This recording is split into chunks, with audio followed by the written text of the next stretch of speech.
The jungle at night is not silent. It is a living, breathing entity of a million clicking, buzzing, slithering things. But for the lone marine sentry, crouched in a muddy foxhole on Guadalcanal in 1942, there is only one sound that matters: the unnatural snap of a twig. His heart hammers against his ribs. His knuckles are white on the stock of his M1 Garand. Out there, in the suffocating, pitch-black labyrinth of vegetation, something is moving. A shadow detaches itself from other shadows. It's the right shape, wears the right helmet. But on this island, that means nothing. The enemy speaks English. The enemy wears their uniforms. The enemy knows their tactics. Paranoia is the air they breathe. The figure whispers from the darkness, a password he's been told to expect. But the Marine doesn't relax. He raises his rifle, his voice tight, and issues a challenge. A single, peculiar word. He isn't listening for the correct response. He's listening for something else. A subtle flaw. A mispronounced vowel. A single syllable that will betray the man in the dark. In this moment, the most advanced weapon on the battlefield isn't the rifle in his hands, or the artillery miles behind him. It's a hidden tripwire buried not in the mud, but in the fundamental structure of human language itself. This is the story of how the battle for the Pacific wasn't just fought with bullets and bayonets, but with phonemes. It's the story of a linguistic ghost in the machine, a flaw in the enemy's native tongue that turned their own speech into a weapon against them. This is the story of how a single, impossible-to-pronounce word became the deadliest password in history, proving that the most profound vulnerabilities often lie where we least expect them, in the very sounds we make. To understand how a word could become a weapon, we must first understand the world of 1942. The conventional history of the Pacific War is a grand saga painted on a massive canvas. It is the story of steel titans clashing on the waves at Midway, of vast armadas and thunderous naval bombardments. The myth is that this war was a conflict of sheer industrial might, a numbers game of ships, planes, and firepower won by the side that could simply produce more. But that myth crumbles in the sweltering jungle of a place most Americans had never even heard of: Guadalcanal. By August of 1942, the Empire of Japan seemed like an unstoppable force of nature. Pearl Harbor was a smoking ruin. The Philippines, Singapore, the Dutch East Indies, all had fallen. The Japanese war machine, honed by years of brutal conflict in China, was a juggernaut rolling across the Pacific. Their soldiers were disciplined, experienced, and fanatically devoted to their emperor. They seemed invincible. Operation Watchtower, the American invasion of Guadalcanal, was not a confident masterstroke. It was a desperate gamble. The first major Allied land offensive against Japan, it was a shoestring operation, a nervous finger poked at the hornet's nest. The strategic prize was a half-finished Japanese airstrip, a gash of flattened coral on the northern coast. To the Japanese, it was Lunga Airfield. To the Americans, who renamed it Henderson Field, it was the entire reason for being there. Hold the airfield, and you control the skies and the sea lanes for hundreds of miles. Lose the airfield, and you lose the foothold in the Pacific, and perhaps the war. From the moment 11,000 U.S. Marines stormed the beaches on August 7th, they entered a new kind of hell. The enemy they had trained to fight on open battlefields was not the enemy they found here. The Japanese soldier on Guadalcanal was a phantom. He was a master of the jungle, a realm of perpetual twilight where visibility could drop to 5 feet. A place of malarial fever, torrential rain, and a suffocating humidity that rotted leather and rusted steel. And at night, the island belonged to the Japanese. They were masters of infiltration. Moving with a ghostly silence that defied belief, they would slip through the American perimeter, sometimes in small groups, sometimes alone. They cut communication wires, sabotaged equipment, and most terrifyingly, they would crawl right up to the foxholes of sleeping Marines for a silent kill. They became so adept at this that the Marines called them Wandering Charlies. The psychological toll was immense. Every shadow became a threat. Every rustle of leaves could be an approaching soldier. Sleep became a luxury few could afford, and the American perimeter, a thin, porous line of exhausted teenagers strung out for miles around Henderson Field, was a sieve. The challenge for the sentries guarding this line was a tactical nightmare. How do you distinguish friend from foe when you can't trust your own eyes? The Japanese knew this. They were masters of deception. Captured American uniforms were common. Forged documents were not unheard of. And most critically, many Japanese officers and NCOs had studied English. They could mimic American voices, call out false orders, and lure patrols into ambushes. A voice calling out from the darkness, "Hey, Mac, don't shoot. It's me, Sergeant Johnson," could be a friend returning from patrol, or it could be a Japanese infiltrator about to toss a grenade into your foxhole. The standard challenge and password system was failing. It was a system built for European battlefields, for clear lines and distinct uniforms. Here, in the primordial jungle, it was dangerously inadequate. A sentry had seconds to make a life-or-death decision based on a shadowy figure and a muffled voice. The result was a tragic spike in friendly fire incidents. Nerves were frayed to the breaking point. Marines were shooting at anything that moved, sometimes hitting their own men. The very fabric of unit cohesion was being torn apart by suspicion and fear. They needed a new system, a filter that couldn't be faked. They needed a lock that only a true American could open. They had no idea that the key was already hidden in plain sight, waiting to be discovered in the mouth of their enemy.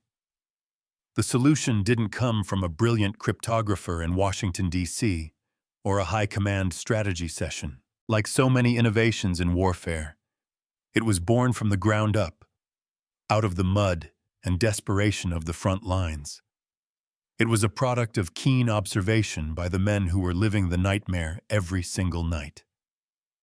The official record of this discovery comes to us through the direct testimony of one man, Master Technical Sergeant James W. Herbert, a combat correspondent who landed with the first wave of Marines. In a post-campaign interview recorded on March 10, 1943, Herbert laid out the problem and the beautifully simple, yet profoundly clever, solution his fellow Marines devised.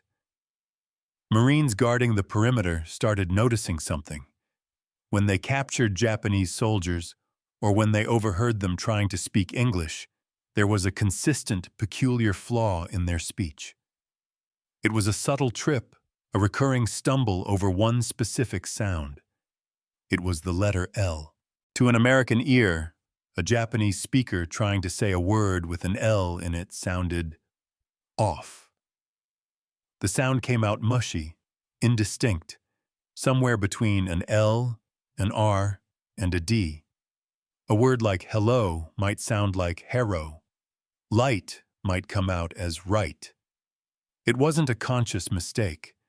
It was something deeper, something automatic they couldn't seem to control, especially under stress. This was the inciting incident, the eureka moment, the quiet realization that this tiny phonetic quirk was more reliable than a uniform, more trustworthy than a familiar voice, and impossible to forge like a document. It was a linguistic fingerprint.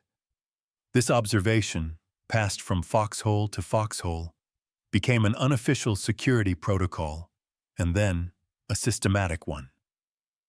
As Sergeant Herbert stated in his official report, we always had passwords including the letter L, because L was thought to be hard for the Japanese to pronounce. This practice has an ancient name, a shibboleth.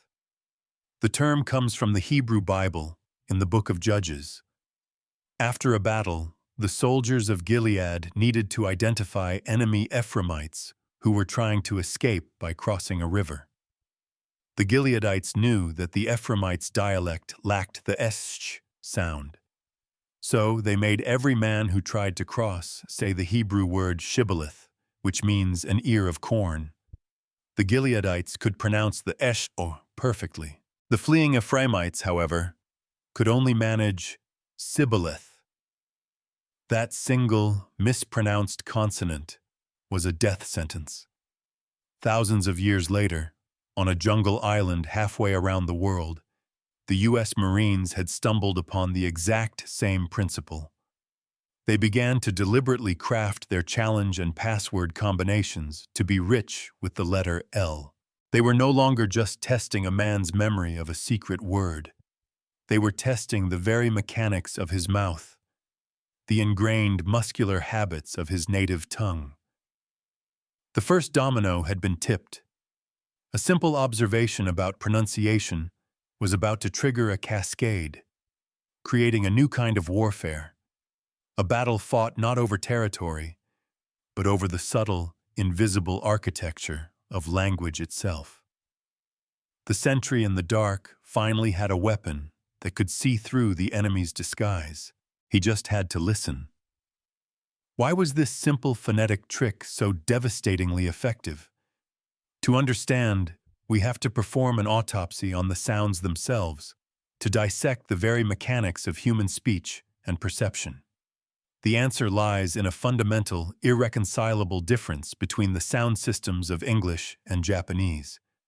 In linguistics, the English L and R sounds are known as liquid consonants, but they are produced in radically different ways. To make the American English L sound, a lateral approximant, the tip of your tongue presses firmly against the alveolar ridge, that bump just behind your upper front teeth, while air flows out around the sides of the tongue. Feel it? Your tongue is the gate, and the air takes the side roads. Now, try the American English R sound, a post-alveolar approximant. Your tongue pulls back, tenses, and curls up in the middle of your mouth, never actually touching the roof. The air flows over the top. The tongue is a speed bump in the middle of the highway. To a native English speaker, these two actions are as different as walking and jumping. They are filed in our brains as two completely separate sounds, or phonemes. The Japanese language sees the world of sound very differently. It has only one liquid consonant in its inventory. This sound, typically written in our alphabet as R, is linguistically known as an alveolar tap, and to produce it, a Japanese speaker quickly taps the tip of their tongue against that same alveolar ridge. It's a quick, light flick. It's neither the sustained press of our L nor the pulled-back curl of our R. It lives in the phonetic space somewhere between the two. Here is the crucial part. This isn't about physical ability. A Japanese person can physically make the English L and R sounds with training. The problem is perceptual. It's about the brain, not the tongue. During the first year of life, what linguists call the critical period, an infant's brain is a universal listener, capable of distinguishing all the sounds of every human language. But as the baby is exposed to its native language, the brain begins to specialize. It builds mental filing cabinets for the sounds it hears every day and starts to discard the ones it doesn't. For a Japanese infant, their brain creates one big filing cabinet labeled liquid sound. When they later learn English as an adult and hear the sounds L and R, their brain doesn't know what to do. It hears two distinct sounds, but it only has one cabinet to put them in. So, it shoves them both into the same file. It automatically categorizes both foreign sounds as instances of its single, native liquid. This is why Japanese speakers not only struggle to produce the distinction, but often can't even reliably hear it in flowing speech. Their brain has been hardwired from infancy to treat them as the same thing. The Marines on Guadalcanal didn't know the linguistic science, but they saw the results. A Japanese infiltrator, no matter how well trained in English vocabulary and grammar, would betray himself under pressure. The conscious part of his brain was trying to say the English word, but the automatic, deeply ingrained motor functions of his native Japanese would take over, producing the telltale alveolar tap instead of a clear L. This led to the legend, the ultimate shibboleth, a word so perfectly engineered to exploit this weakness that it has become synonymous with this entire story.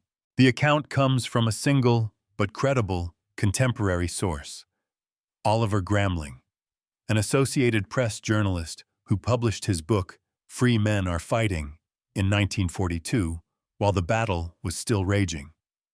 On page 315, he wrote that when Japanese soldiers approached checkpoints, sentries would use a challenge word like Lollapalooza.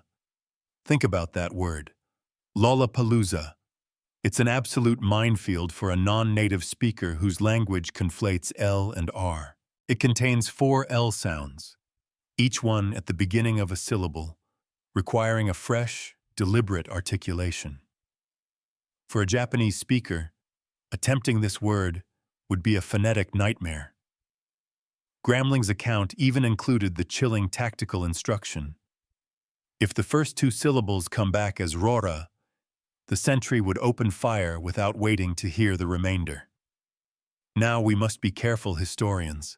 Is the Lollapalooza story definitively proven? No. Gramling's book is the only known source that specifically names it. Famous memoirs from Guadalcanal, veterans like Robert Leckie's Helmet for My Pillow or Eugene Sledge's With the Old Breed, make no mention of it. Official Marine Corps after-action reports are silent on the specific word, so Lollapalooza may be more legend than fact. But it's a legend that perfectly represents a proven truth. The principle, the systematic use of L-based passwords, is confirmed by Sergeant Herbert's eyewitness testimony. Lollapalooza is the perfect, if perhaps apocryphal, emblem of that deadly effective principle. The ripple effect on Guadalcanal was immediate and profound. This linguistic test was a game-changer for perimeter security. For the terrified 19-year-old in a foxhole, it provided a moment of objective clarity in the chaos. The fear of shooting a friend began to recede. The confidence in the line's integrity grew.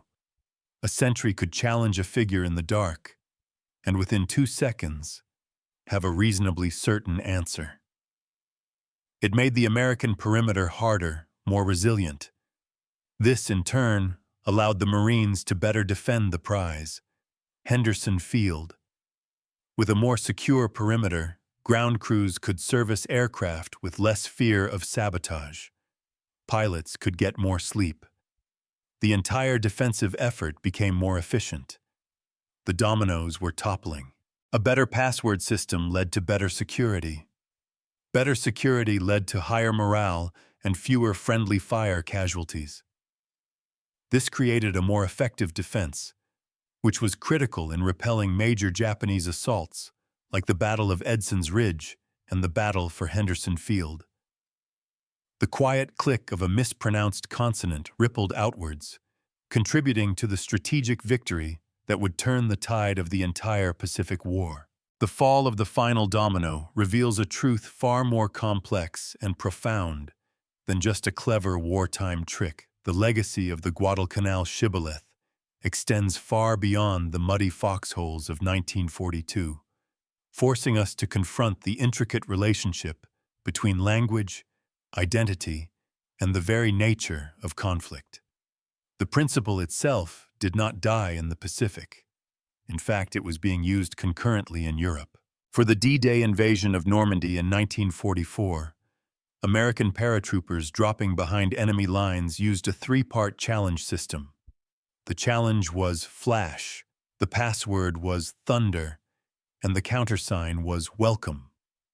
These words were not chosen at random. They were selected because they contained sounds that native German speakers found notoriously difficult. The th sound in thunder does not exist in German and is often replaced with an s or z sound. The w in welcome is pronounced like a v in German. An American paratrooper hearing the response Sunder or Welcome would know instantly he was talking to a German. From the jungles of the Pacific to the fields of France, the fundamental truth held: your accent could betray you. But the most powerful and important part of this story is not about who failed the test, but about who passed it, while U.S. Marines were using pronunciation to filter out Japanese infiltrators. Another, equally critical linguistic operation was underway, led by a remarkable group of American soldiers, the Nisei. These were the second-generation Japanese-American soldiers of the Military Intelligence Service, or MIS. Over 6,000 of them served as translators, interrogators, and intelligence specialists. They were American-born and bred. They grew up in California, Hawaii, and Washington. English was their native language, and they were invaluable. They interrogated prisoners, translated captured battle plans that saved countless American lives, and cracked Japanese codes. They provided the crucial intelligence that allowed the U.S. to anticipate enemy movements and understand their strategy. And here is the beautiful, stinging irony. While these Nisei soldiers were fighting and dying for the United States in the Pacific, many of their families, their parents, brothers, and sisters, were imprisoned behind barbed wire in internment camps back home, their loyalty questioned solely because of their ancestry. Any one of these thousands of Nisei soldiers would have passed the Lollapalooza test without a moment's hesitation. They would have pronounced every L perfectly because they were native English speakers. Their story is the essential counterpoint, the final domino that completes the picture. It proves that the shibboleth was never truly a test of race or ethnicity. It was a test of linguistic identity, of upbringing, of where you called home. The Nisei demonstrated that an American hero could look like the enemy. The Japanese infiltrator demonstrated that an enemy could sound, almost, like a friend. The lesson from Guadalcanal, therefore, is not simply that language can be a weapon. It's that language is a powerful marker of identity. Far more nuanced and telling than the color of one's skin, the United States' greatest linguistic asset in the Pacific wasn't a trick password. It was its own citizens, the Nisei soldiers, whose bilingualism became a bridge of understanding and a vital tool for victory. Their loyalty, in the face of prejudice, stands as one of the most powerful testaments to the American ideal in the entire war. So what is the timeless lesson from this strange intersection of linguistics and warfare? It's that the most formidable problems often demand solutions from the most unexpected fields.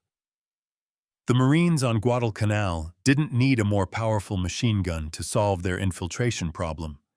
They needed a better question. They won not just by outfighting the enemy, but by outthinking them, by finding a vulnerability not in their armor or their tactics, but in their very identity.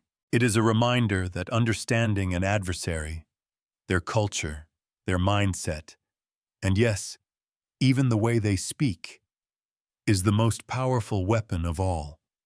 The story of Lollapalooza, whether fact or legend, is a small but perfect chapter in the epic of human conflict, a testament to the ingenuity born of desperation, and a powerful lesson that sometimes the fate of nations can hang on a single spoken sound. History is full of these hidden tripwires and clever solutions. If this story has captured your imagination, join our community of historical detectives. Subscribe to our channel, hit the like button, and share your own favorite examples of unconventional thinking in history in the comments below. Because the past is never truly silent, you just have to know how to listen.